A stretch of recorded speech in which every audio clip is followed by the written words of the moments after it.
Hello, this is High Templar with my new Total War Warhammer DLC analysis video, and I will be talking about the Bretonnia, who in a very few days will be available for us to download for free.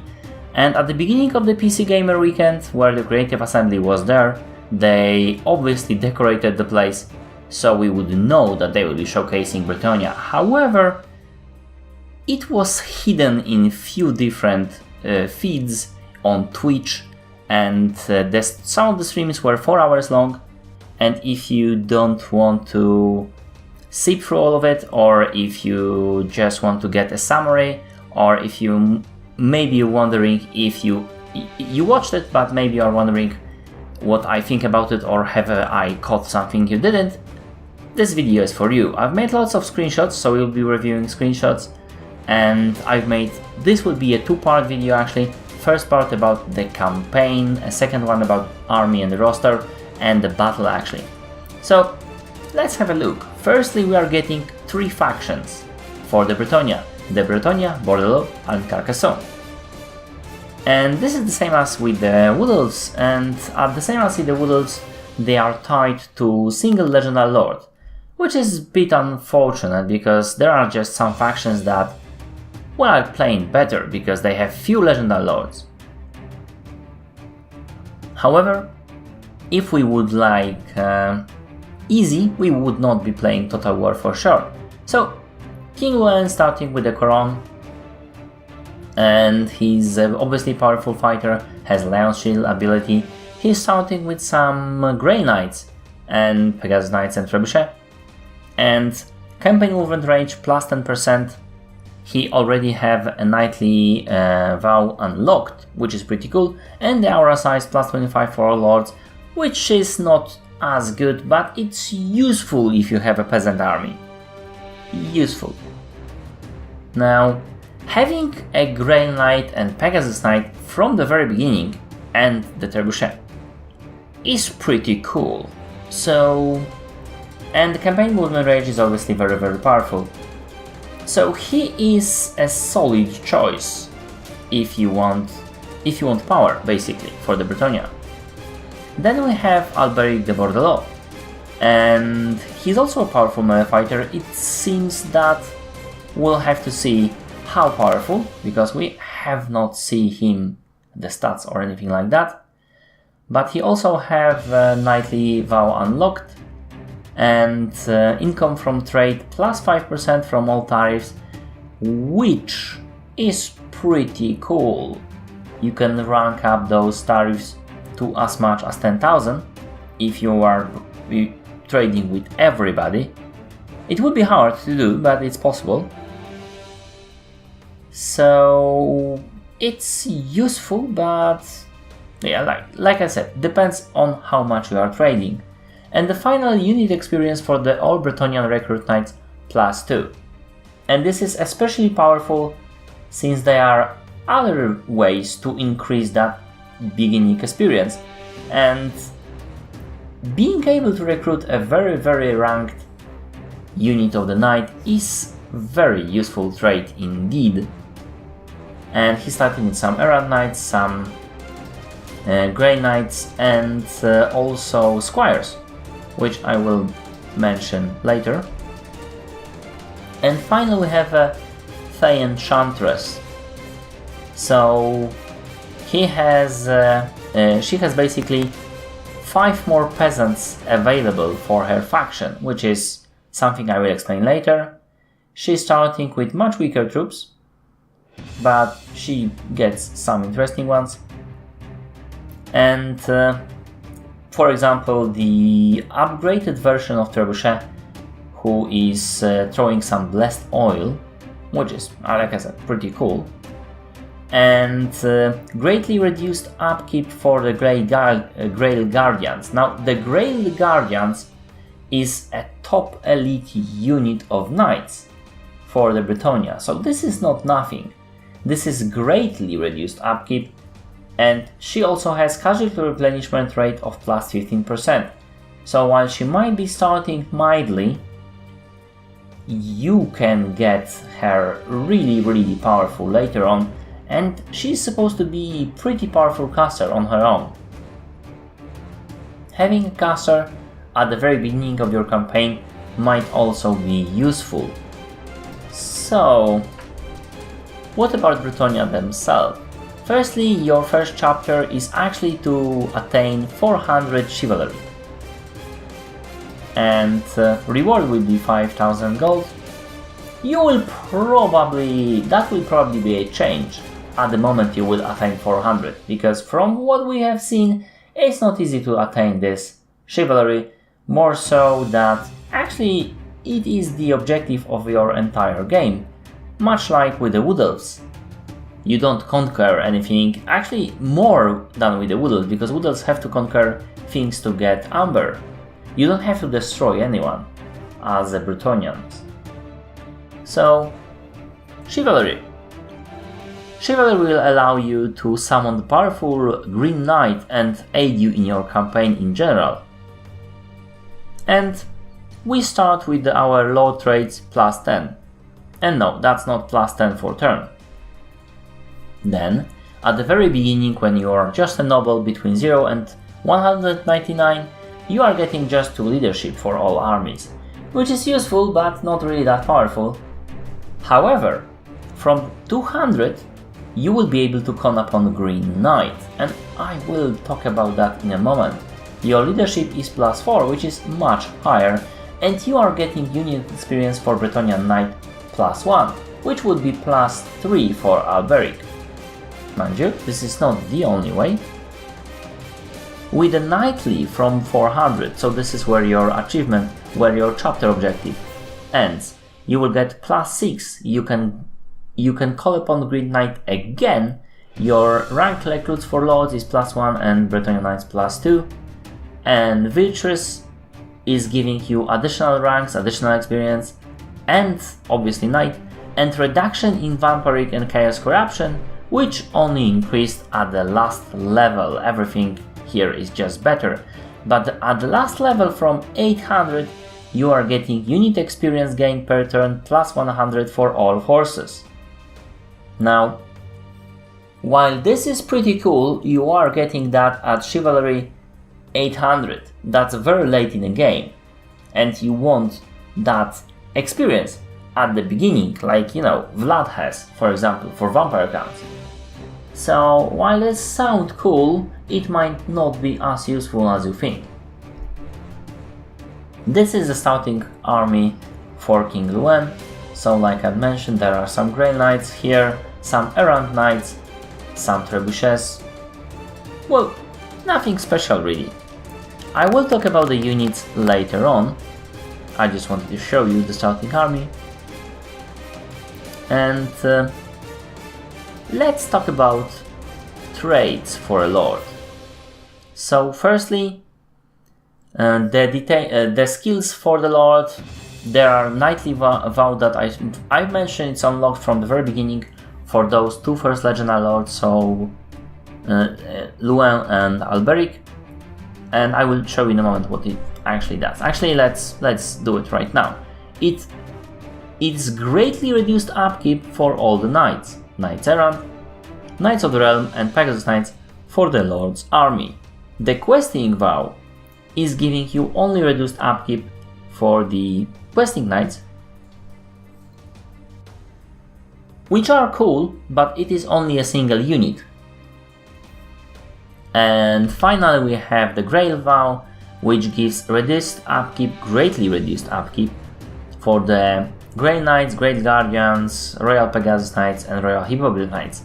And I wonder how much greatly reduced upkeep would be with the Fey Enchantress that have Grail Vow unlocked. It seems that those Grail Guardians might be very, very, very cheap indeed. Also, we might have a look at the stats for the King Luen, and yeah, things are pretty much what we would expect, right? So, what else? The only thing that we could have a look is the Sword of Coron. Actually, one interesting thing is that we do not unlock horses for the King Luen, it's only Royal Pegasus and Beatrice. So you can save some points on that. And the quest item is the Sword of Coron, who is giving +6 melee attack, which is not that great, -5 upkeep for all units for this army, which is pretty cool. Recruitment -10%, income from post-battle load +10%, and ability Sword of Coron, which has not a very wide range of only 30 meters, but duration of 40 seconds, which is pretty cool, considering it does decrease your melee defense by 36 and your armor by 30, meaning you can destroy things pretty fast. But more than 2 minutes of cooldown means that you can probably only use it twice or thrice in a fight. But you should use it, you should definitely use it. Then we have Legendary Knight, the Green Knight. I'm talking about this particular part, and here you can see this green thing with the counter of 0. Now we know we can summon the knight at 200, 400, 600 and 800 each time we are getting a new use of Green Knight. It's unknown whether you can gain the charges from something else, but I do not believe so.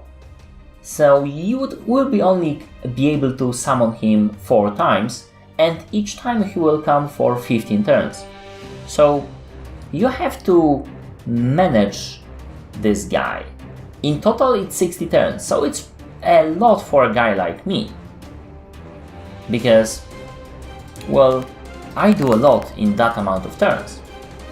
For some of you, depending on your playstyle, if you are playing very passively, if you are waiting a lot, like for example if you are fighting the Wood Elves, that can be a long time.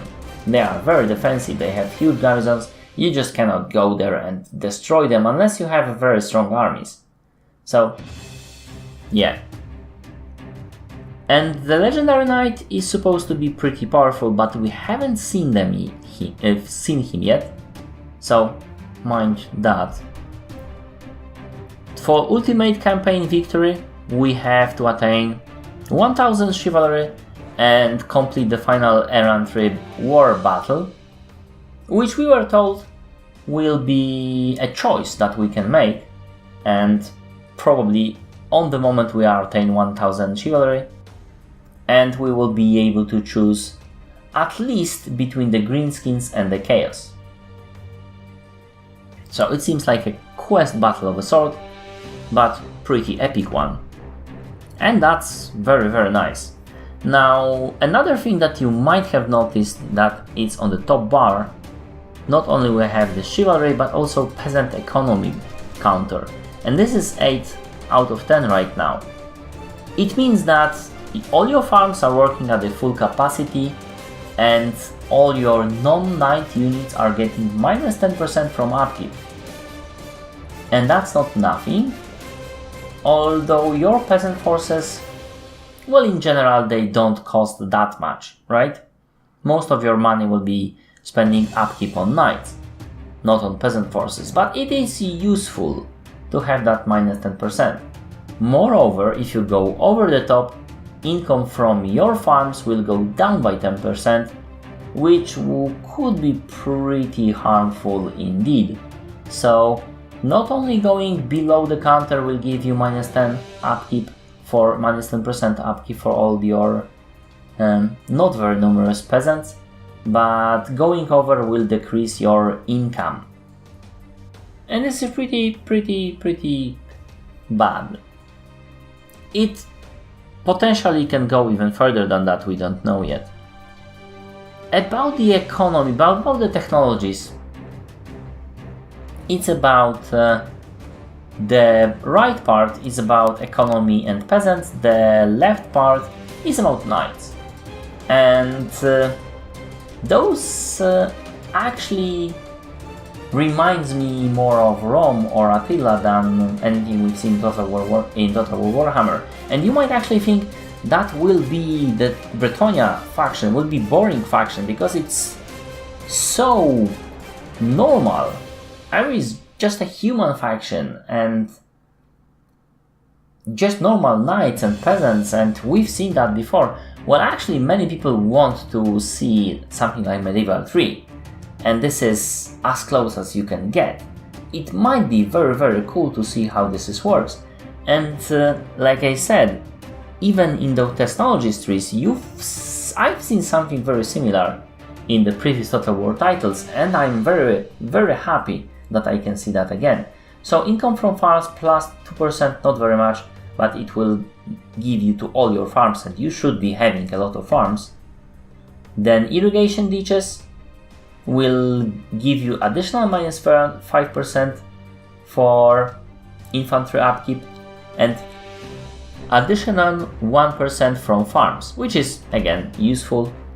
Construction cost for infrastructure building minus 5% and more income from farms, with the final of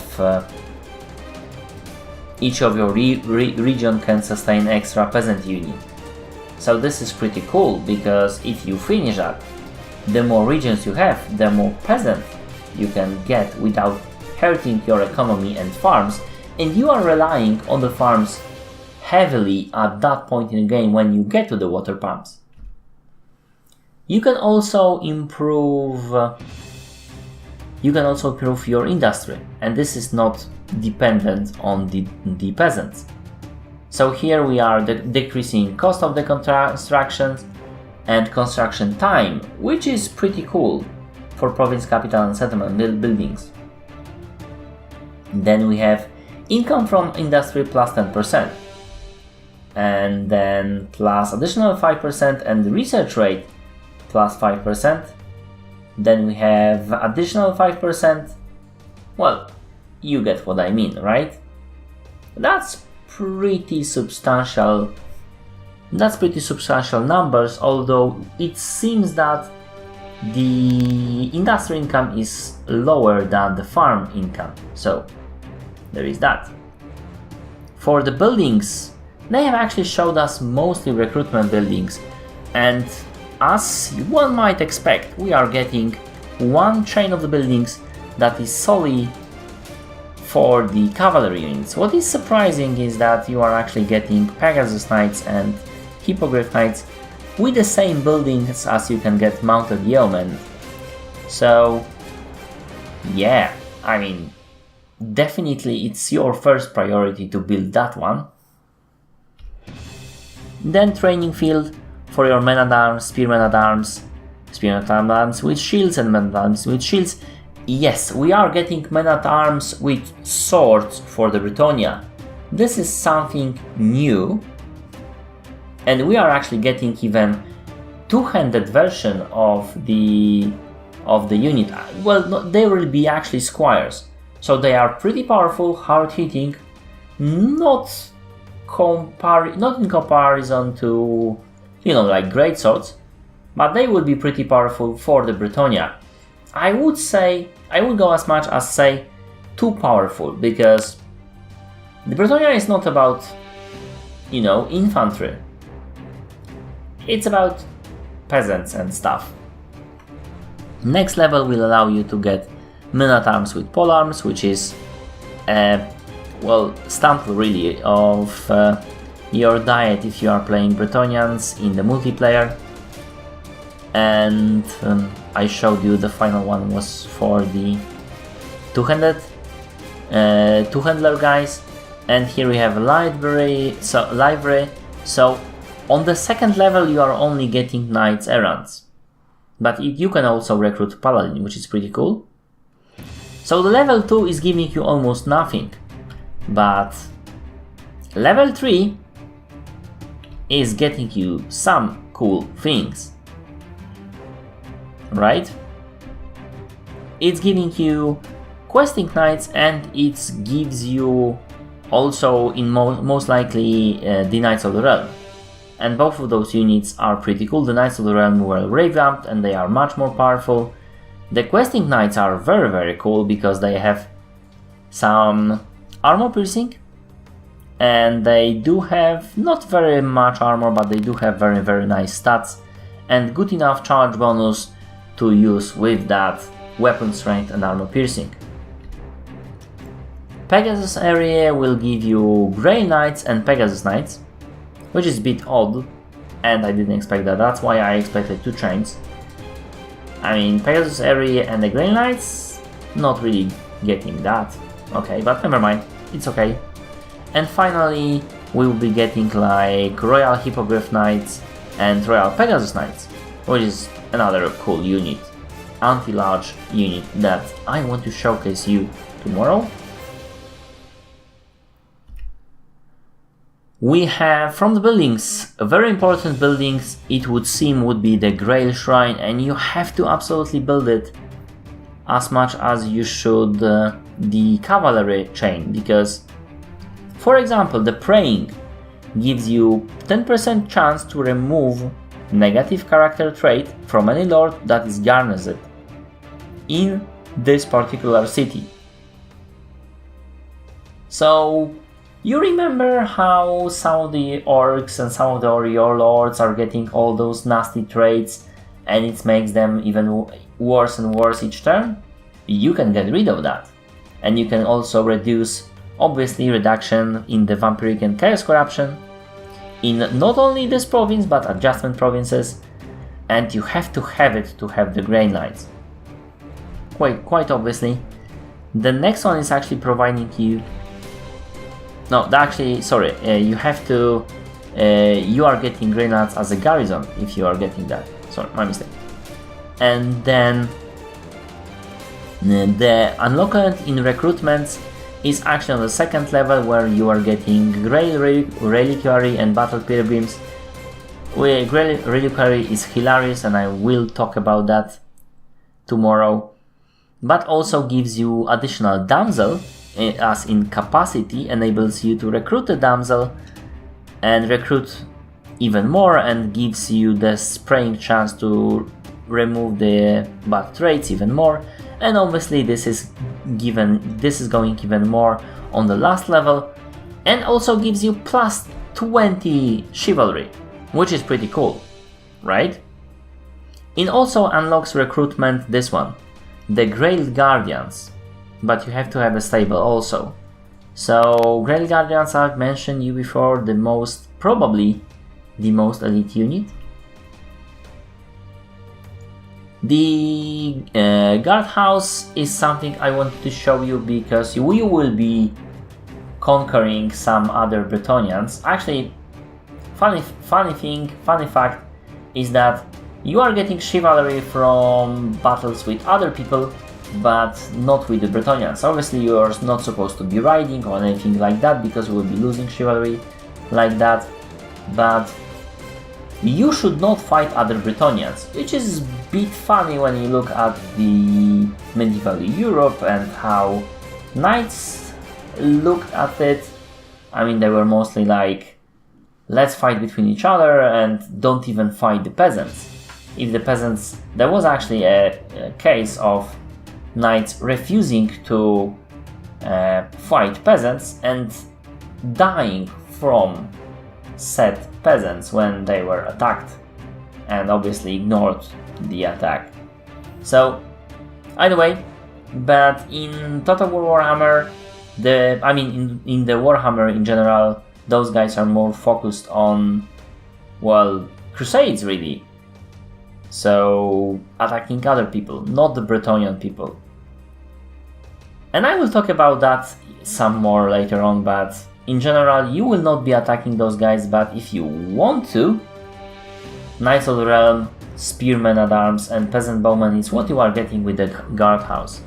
The fields would be essential to the economy, and funny enough, not only with the fields you are getting some income, but also unlocks Peasant Bowmen recruitment and Peasant Mob, which is something you should absolutely avoid. The Water Wheel for example, as a support unit, as a support building, will give you not only growth but also income from farms, 10% for the local region.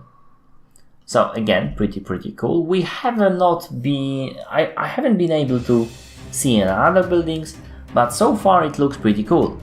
For the chivalry point of view, like I mentioned before, you should not fight other guys, other Bretonnians.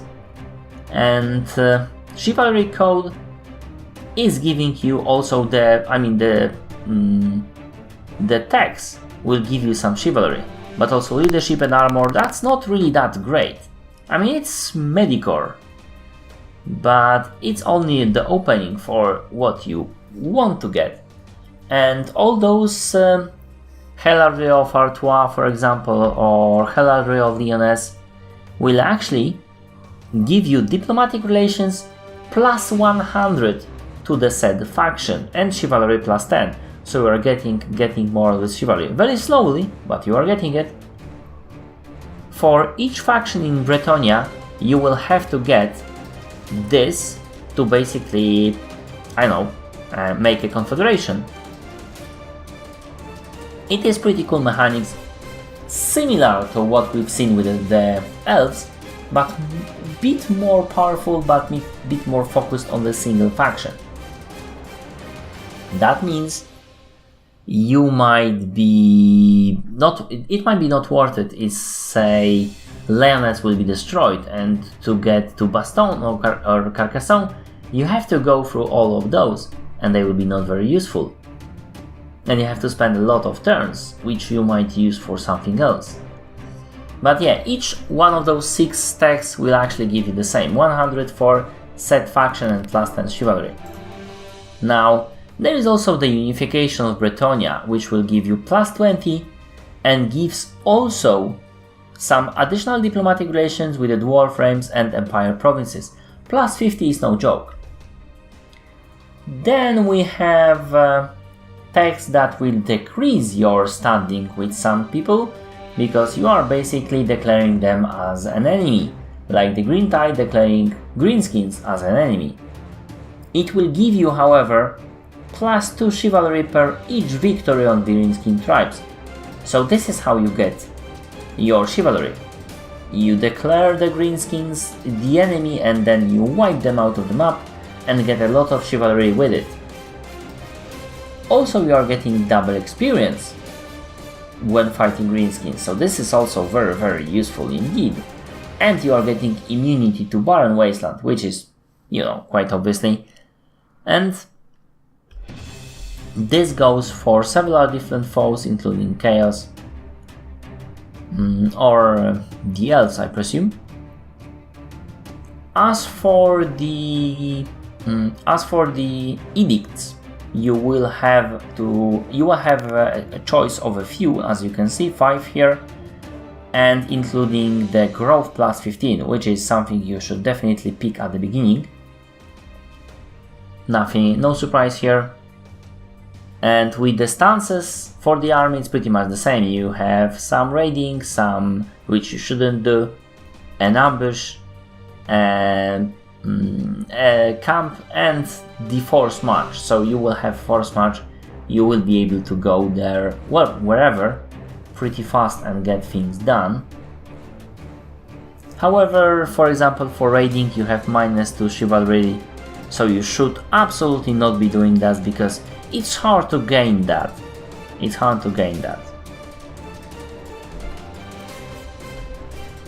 And as for the campaign, that's pretty much it. And as I said, I will give you the second part with the army and what I think about it. As a summary of the campaign, it would seem that the campaign will be harder than the campaigns we've seen, for example, for the Empire or for the Vampire accounts. But it might be easier than the campaign for the Wood Elves, or especially for Skarsnik or his enemy. The King and the Warlord, both of them have very hard campaigns, and those will be easier. and you are getting some pretty elite, pretty interesting units during these campaigns. And it will stand that you should probably use this cavalry and you should probably use this hammer and anvil strikes. Your cavalry will be more specialized than it used to be, so this is something very cool, and you will have a lot more flying troops. But Bretonnia is known for having lots of flying troops, so you can use that in campaign heavily. And also in the multiplayer you will be able to use that, however, mind you, all the stats of all the units were revamped. So familiar unit might be not as powerful as it was, or be more powerful like the Knights of the Realm. We'll have to see. And this is pretty much it. I hope you like it. If you did, press like, comment if you will, and see my other videos. In Total War Warhammer I do mechanics videos, DLC analysis and speculations, mod reviews, and let's plays. And also let's plays in different games than Total War series, like Fallout 4 and Mass Effect Andromeda soon. Thank you for watching, and see you later.